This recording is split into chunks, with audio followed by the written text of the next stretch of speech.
warahmatullahi wabarakatuh. Kembali lagi ke channel saya Adino Prayogi.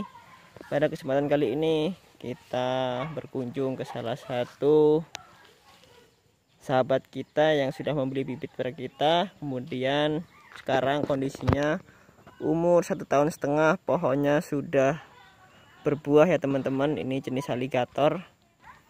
Ini buahnya masih kecil. Ini terlalu banyak buahnya sehingga pohonnya kalau kita lihat kurang subur ya, karena pohonnya juga masih kecil. Kemudian buahnya dipelihara semuanya. Ini kurang lebihnya ada sekitar hampir 20 buah di bibit yang masih kecil segini. Pohonnya masih kecil, batang masih segini, namun buahnya sudah banyak sekali teman-teman. Nih, ini dia buahnya. Ini buahnya juga. Nah, ini jenis aligator ya. Aligator ditanam nih. Jadi aligator itu biasanya pas buah itu pertama itu buahnya agak berwarna merah ya. Kemudian tangkainya seperti panjang sedikit. Nah, buahnya juga bentuknya dia agak panjang sedikit teman-teman ya. Nah, ini kalau sudah seperti ini harus kita tambahkan dengan pupuk kompos yang baik ya. Pupuk kompos, kemudian kalau bisa kita kurangin juga buahnya supaya buahnya juga bisa bagus ya teman-teman ya, bisa maksimal besarnya sehingga nanti buahnya maksimal dan pohon juga tidak terganggu pertumbuhannya. Nah, ini dia. Ini saking banyak buah jadi pohonnya agak kalah, daunnya agak rontok karena dia terfokus pada buahnya teman-teman. Ini pohon alpukat aligator. Nah, berarti kalau kita ambil kesimpulan, jadi alpukat itu sebenarnya umurnya itu tidak lama, bahkan tidak perlu butuh waktu puluhan tahun untuk bisa berbuah ya, sesuai dengan perlakuan kita atau kemauan kita. Nih contohnya seperti ini, di umur yang 1,5 tahun kurang lebihnya sudah bisa berbuah. Ini sampai ke bawah-bawah, ke atas juga. Ini ada juga. Nah, ini dia, ini alpukatnya yang sudah berbuah hasil dari pembelian bibit tempat kita ya, yang kurang lebihnya 1,5 tahun yang lalu. Sekarang sudah menghasilkan buah dan hasilnya alhamdulillah valid ya. Ya, ini jenis aligator. Nah, di sampingnya ini sepertinya jenis Mickey ya dulu ya. Ini juga kondisinya sedang berbunga. Ini sedang berbunga. Kalau ini umurnya kurang lebih 2 tahunan. Bunganya juga mulai banyak. Ini bunganya di sini.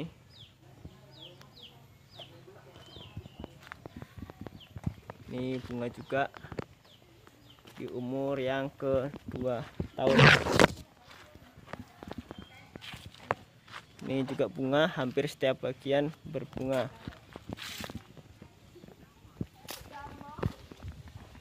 Ini sampai ke atas juga bunga ya. Pohonnya tidak terlalu besar juga, umurnya kurang lebih 2 tahun setengahan. Ini sudah pernah berbuah sekali. Ini buah yang kedua. Nah, jadi setiap tahun juga bisa berbuah. Ini lokasinya berada di Tanggamus ya, Tanggamus, Kecamatan Pugung. Di sini ada, di situ kita kemarin tanam juga jenis aligator lagi. Nah, itu ya, sana juga sudah berbuah juga. Nah, ini dia teman-teman, untuk jenis aligator yang bisa berbuah. Nah, ini teman, ini sebenarnya kalau kita lihat-lihat ini merupakan gejala dari penyakit Phytophthora ya. Ini dia. Jadi ketika dia buahnya banyak, jadi tanaman itu akan rawan sekali terkena penyakit bagian perakaran, yaitu penyakit Phytophthora. Phytophthora itu dia salah satu penyakit jamur patogen yang menyerang pada bagian perakaran batang, perakaran bawah, yaitu bisa menyerang ke batang dan otomatis nanti transportasi unsur hara juga akan terganggu. Bisa dicirikan yaitu pada banyak ranting-ranting yang berwarna coklat seperti ini yang mati ya. Padahal ketika alpukat itu normal, tanaman itu pertumbuhan subur, itu jarang sekali temukan ranting-ranting yang mati seperti ini. Bahkan ini ranting cabang sekunder yang mati ya. Nih, pucuknya juga mulai melayu. Nah, biasanya penyakit Phytophthora itu menyerang paling banyak pada fase pembuahan. Karena apa? Karena pada fase pembuahan itu translokasi unsur hara itu banyak yang terserap ke buah, sehingga daya tahan tanaman itu akan menurun drastis, yang menyebabkan terjadinya penurunan kekebalan atau daya tahan terhadap tanaman, sehingga tanaman akan mudah terserang penyakit. Ya, sama halnya juga dengan hewan dan manusia juga, ketika dia sedang mengandung itu daya tahan tubuhnya akan rentan dan mudah terserang penyakit. Maka dari itu pemupukan yang berimbang, kemudian pemberian kompos, unsur hara, nutrisi itu harus cukup pada tanaman ketika pada masa pembuahan.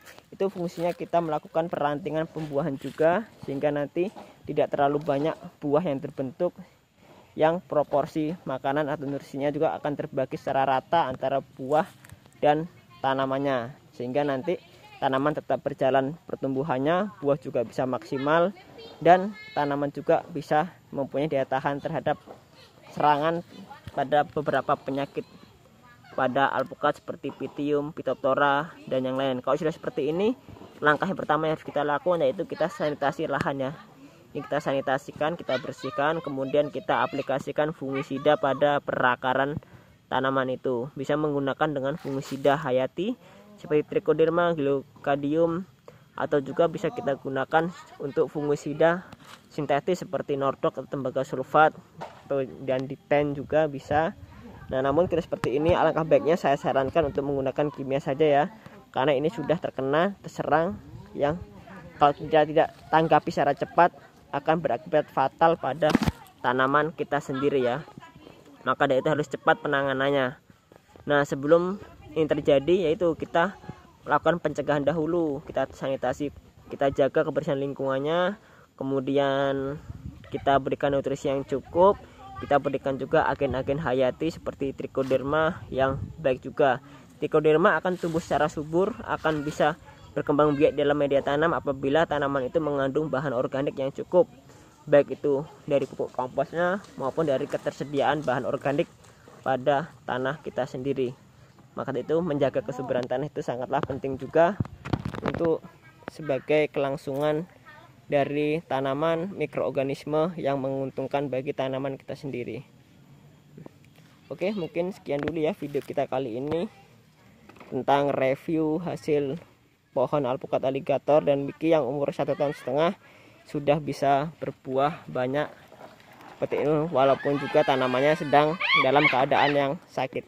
Oke, saya akhiri sampai di sini. Saya ucapkan terima kasih. Wassalamualaikum warahmatullahi wabarakatuh.